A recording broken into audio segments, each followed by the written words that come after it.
ఆంధ్రప్రదేశ్ రాష్ట్ర వ్యాప్తంగా ఉన్న లక్షలాది మంది ప్రభుత్వ ఉద్యోగులు మరియు పదవి విరమణ చేసిన పెన్షనర్లకు సంబంధించి ఎంతో కాలంగా నిరీక్షిస్తున్న ఒక అత్యంత కీలకమైన మరియు అద్భుతమైన అప్డేట్ అయితే వచ్చిందండి.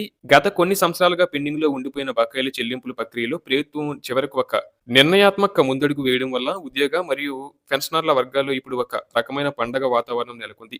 ఏపీ ప్రభుత్వ ఉద్యోగులకు మరియు పెన్షనర్లకు సంబంధించి 2018వ సంవత్సరం నుండి 2021వ సంవత్సరం వరకు పెండింగ్ లో ఉన్న ట్రావెలింగ్ అలవెన్స్ టీఏ మరియు కరువు భత్యం డిఆర్ బిల్లులు ఇప్పుడు ప్రభుత్వం యొక్క అత్యంత ప్రాధాన్యత కలిగిన గ్రీన్ ఛానల్ పరిధిలోకి చేర్చబడ్డాయి. దీని అర్థం ఏంటంటే నిధుల కొరత లేదా సాంకేతిక కారణాల వల్ల ఏళ్ల తరబడి ఆగిపోయిన ఈ బిల్లులు క్లియరెన్స్ కు ఆర్థిక శాఖ ఇప్పుడు పచ్చజెండా ఊపింది. దీనివల్ల ఇకపై ఎటువంటి ఆటంకాలు లేకుండా చెల్లింపులు సాఫీగా జరగడానికి మార్గం సుగమం అయింది. గతంలో ఈ బకాయిల కోసం ఉద్యోగులు సమర్పించిన వేల సంఖ్యలోని బిల్లులు ట్రెజరీ మరియు ఆర్థిక శాఖ వద్ద వివిధ కారణాలతో అంటే బడ్జెట్ కేటాయింపులు లేకపోవడం లేదా టిఎఫ్ఎంఎస్ పోర్టల్లో ఉన్న సాంకేతిక లోపాల వల్ల నిలిచిపోయి ఉండేవి. కానీ ఇప్పుడు ఆ అడ్డంకులన్నీ తొలగిపోయి ఈ బిల్లులు గ్రీన్ ఛానల్ పరిధిలోకి రావడంతో అతి త్వరలోనే ఉద్యోగులు మరియు పెన్షనర్ల బ్యాంకు ఖాతాల్లోకి నేరుగా నగదు జమ అయ్యే అవకాశం ఉంది. ప్రభుత్వ వర్గాల నుండి అందుతున్న విశ్వసనీయ సమాచారం ప్రకారం ఈ భారీ మొత్తాన్ని ఒకేసారి కాకుండా మొత్తం 7 వేర్వేరు విడతలుగా చెల్లించేలా ఒక సమగ్రమైన ప్రణాళికను ప్రభుత్వం రూపొందిస్తున్నట్లు తెలుస్తుంది. ఈ విభజన వల్ల ప్రభుత్వానికి ఆర్థిక భారం నియంత్రణలో ఉండటమే కాకుండా ఉద్యోగులకు కూడా క్రమం తప్పకుండా తమకు రావాల్సిన బకాయిలు అందుతాయి.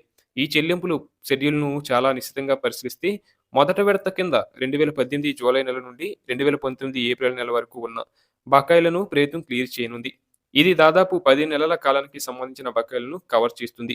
ఇక రెండో విడతలో 2019 మే నెల నుండి ప్రారంభించి 2020 ఫిబ్రవరి వరకు ఉన్న పెండింగ్ బిల్లులను చెల్లిస్తారు. దీనివల్ల ఆ సంవత్సర కాలంలో నిలిచిపోయిన అలవెన్సులు ఉద్యోగులకు అందుతాయి.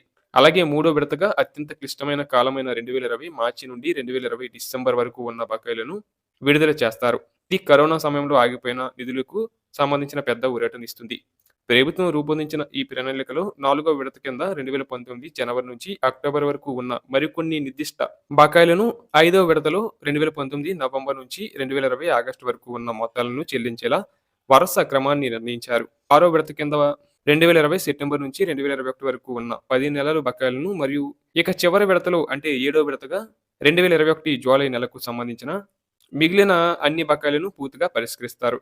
ఈ విధంగా పక్కాగా కాలక్రమానుసారం విడతల వారీగా చెల్లింపులు చేయడం వల్ల ప్రతి ఉద్యోగికి తమ వంతు ఎప్పుడు వస్తుందో అనే స్పష్టత లభిస్తుంది. మరోవైపు 2003, 2006 మరియు 2023 బ్యాచ్లకు చెందిన డిఎస్సి ద్వారా నియమితులైన ఉపాధ్యాయులు మరియు బ్యాంకు ఉద్యోగులకు సంబంధించిన లెక్కలు మరింత ఆశాజనకంగా ఉన్నాయి.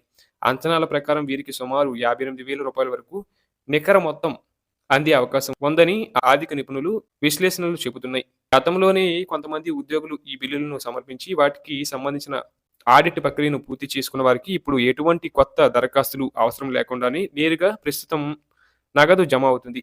ప్రస్తుతం ట్రెజరీ విభాగం ఈ బిల్లులన్నింటినీ 1కి 2 సార్లు క్షుణ్ణంగా పరిశీలించి ప్రక్రియను సర్వేగంగా పూర్తి చేస్తుంది. ప్రభుత్వం అధికారికంగా ఒక నిర్దిష్ట తేదీలతో కూడిన షెడ్యూల్ను ప్రకటించిన వెంటనే ట్రెజరీ నుంచి చెల్లింపులు ఆదేశాలు జారీ అవుతాయి మరియు వేలాది మంది ఉద్యోగుల చేతికి బకాయిలు సొమ్ము అందే అవకాశం ఉంది.